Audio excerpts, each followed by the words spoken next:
Saudações de Nova Democracia a todos os nossos espectadores e ouvintes. Eu me chamo Ana Nascimento, sou cientista social e comentarista política do jornal Nova Democracia e está no ar mais um podcast AND Informa, trazendo para você aí de casa as notícias mais relevantes sobre o desenvolvimento da situação política nacional e internacional. Você pode acompanhar o nosso podcast através do Spotify, do Apple Podcast e do Castbox, além do próprio YouTube, onde a gente também apresenta o nosso programa de comentários políticos, o A Propósito, que vai ao vivo às segundas e quintas-feiras, às 19 horas, e também aos sábados, com rodas de conversa e entrevistas, às 2 da tarde. Vamos para a pauta de hoje. Bom, e a primeira notícia que nós trazemos aqui hoje é o fato do governador reacionário do estado de São Paulo, Tarcísio de Freitas, homenagear o torturador Erasmo Dias, que era um militar da linha dura do regime militar. E a nova legislação homenageia o militar ao dar o nome de deputado Erasmo Dias a um entroncamento no município de Paraguaçu Paulista, cidade natal do ex-coronel da PM. A sanção foi assinada no dia 27 de junho pelo vice-governador Felício Ramuffi. Na ocasião, Tarcísio de Freitas se encontrava fora do país em uma viagem a Portugal. E a proposta de homenagem a esse militar havia sido apresentada inicialmente em 2020 pelo então deputado Frederico Dávila, que hoje se encontra no PL. O parlamentar justificou a homenagem afirmando que o coronel Erasmo Dias representa a imagem do cidadão de bem, íntegro, de nobres valores que alicerçou sua vida na carreira militar com diferenciado empenho. E o governador de São Paulo, Tarcísio de Freitas, disse nessa última segunda-feira, dia 28 de agosto, que não vetou a sanção ao projeto de lei por não haver problemas técnicos na sua elaboração. E ele disse ainda que não cabe ao Executivo censurar a iniciativa da Assembleia Legislativa de São Paulo. Vale destacar que em entrevista à Folha de São Paulo, ao monopólio da Folha de São Paulo, em 2005, Erasmo Dias disse considerar que a tortura é justificável em determinados contextos. Dias foi um símbolo da repressão durante o regime militar, sobretudo no estado de São Paulo. Foi ele quem protagonizou em 1968 um cerco aos integrantes do 30º Congresso da UNE em Ibiúna. Essa ação resultou na prisão arbitrária de mais de 900 estudantes que foram levados a um quartel da Rota e também ao DOPS. 2 anos depois, foi ele quem chefiou uma operação para prender o revolucionário Carlos Lamarca no Vale do Ribeira, no qual o revolucionário conseguiu escapar. O coronel Erasmo Dias ainda admitiu responsabilidade por eliminar os rastros do assassinato do militante do PCdoB João Batista Franco Drummond dentro do DOI. A versão oficial dizia que ele tinha sido morto em um atropelamento enquanto tentava fugir dos agentes policiais na Avenida 9 de Julho. Foi Dias quem mandou fraudar a perícia sobre a morte de Drummond, salvando a pele e a carreira de 2 generais, sendo eles Gilermando e Arnaldo Bastos de Carvalho Braga, que inclusive comandou a Polícia Militar de São Paulo. E nesse episódio que ficou conhecido como a Chacina da Lapa, outros 2 dirigentes do PCdoB foram executados, o Pedro Pomar e o Ângelo Arroio. Fica, portanto, cada vez mais evidente que essa velha ordem tolera que a extrema-direita homenageie os torturadores e o próprio regime militar fascista, pois essas forças reacionárias que atuam nesse parlamento se acovardam diante dessas forças armadas reacionárias que conciliam com a extrema-direita para ameaçar as instituições desse velho Estado.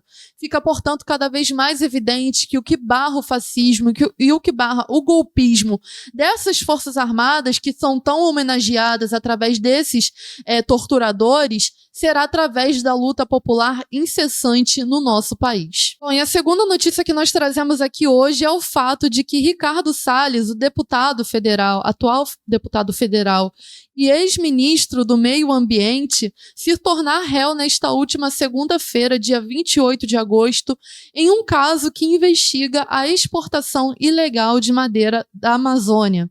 A denúncia contra ele foi feita pelo Ministério Público Federal e aceita pela 4ª Vara Criminal do Pará. O ex-presidente do IBAMA, o Eduardo Bin, e outros servidores do Instituto também são investigados no caso.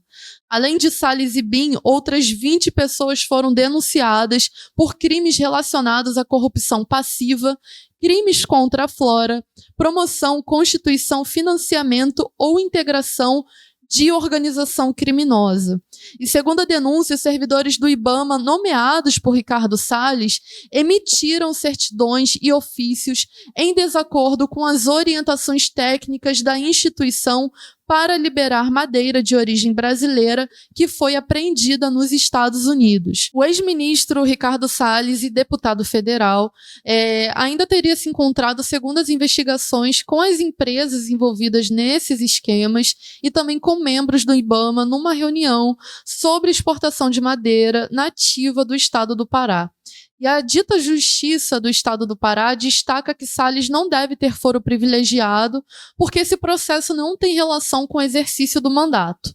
Assim, esse processo não seguiria para a instância superior da Justiça. E vale destacar aqui e relembrar que esse ser abjeto, que é o senhor Ricardo Salles, esse reacionário, ele é o relator da dita CPI do MST, que busca de todas as formas criminalizar a luta agrária e a luta camponesa no nosso país. Ou seja, fica cada vez mais evidente que essa CPI ela tem como objetivo criminalizar a luta camponesa e também dar respaldo às ações criminosas do latifúndio, que inclusive são cometidas pelos próprios membros dessa CPI, tal como seu próprio relator.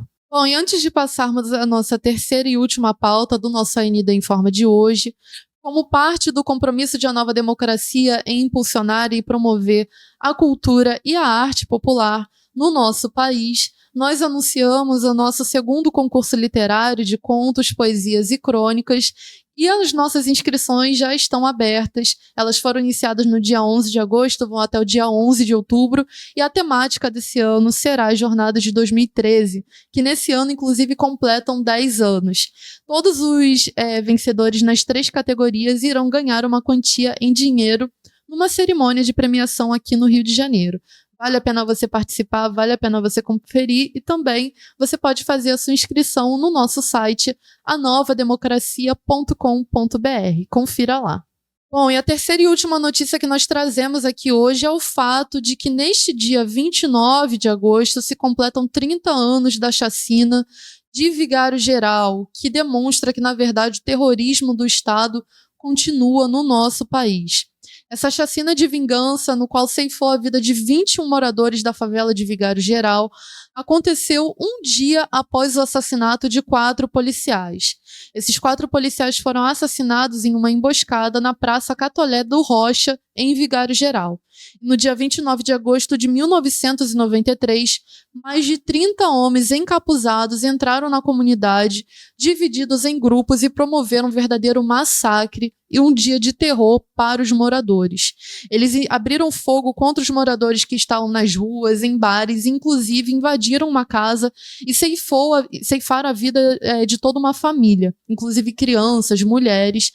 E todos os mortos eram trabalhadores, eram ferroviários, frentistas, gráficos, industriários, mecânicos, estudantes, uma variedade de trabalhadores, donas de casa, enfim.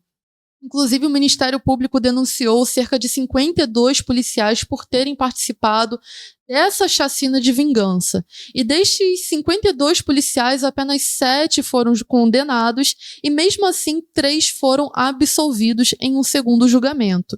Além disso, 2 receberam liberdade condicional após cumprirem parte de sua pena e 2 foram assassinados antes de terminar o seu tempo na cadeia.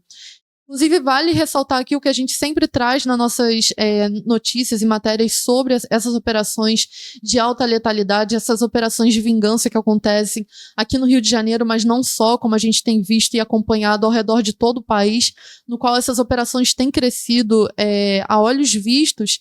E segundo um estudo realizado pela pesquisadora Terine Roussek, quando um policial é morto em serviço, a chance de um civil ser assassinado no mesmo dia sobe para 1.150%.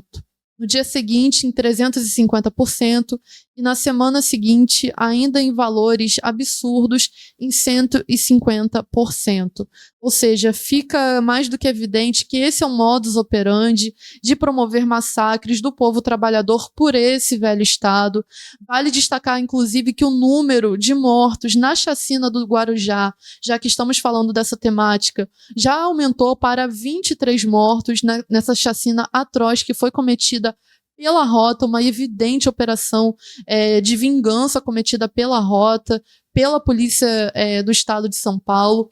Ou seja, são formas do velho Estado de reprimir e também de promover o terrorismo de Estado às massas de trabalhadores nas favelas. E o que tem se colocado em confronto contra essas operações de vingança é a luta do povo trabalhador, dos estudantes que habitam, desses moradores que habitam essas comunidades que são acometidas pela violência policial que só cresce no nosso país. Esse foi o nosso AND Informa de hoje. Eu espero que vocês tenham gostado. Me despeço por aqui e aguardo vocês no nosso próximo programa.